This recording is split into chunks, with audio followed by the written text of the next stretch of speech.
L'API Stream est construite sur un pattern de traitement de données fondamental qui s'appelle le pattern Map Filter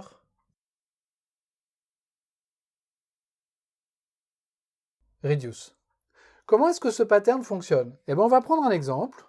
On va supposer qu'on a une liste de clients, d'utilisateurs, donc une liste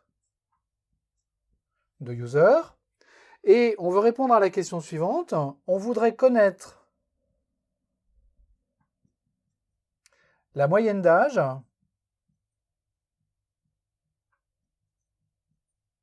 de nos utilisateurs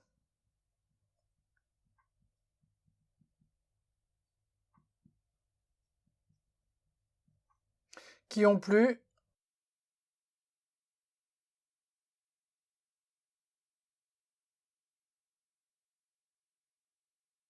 de 20 ans. Ça, c'est typiquement un pattern MapFilterReduce qui va nous permettre de déterminer ça.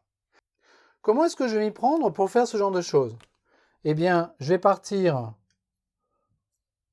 de mon ensemble d'utilisateurs.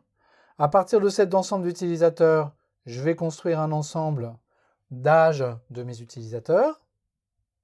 Et puis ensuite, je vais sélectionner les âges qui sont supérieurs à 20 et je vais en calculer la valeur moyenne. Cette façon de faire, c'est exactement un MapFilterReduce. J'ai une première étape qui consiste à transformer mon ensemble d'utilisateurs en un ensemble d'âges.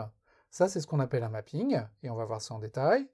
J'ai une deuxième étape qui consiste à retirer de cet ensemble d'âges les âges qui sont inférieurs à 20, étant donné que je ne m'intéresse qu'aux âges supérieurs à 20. Et ça, cette deuxième étape, c'est un filtrage.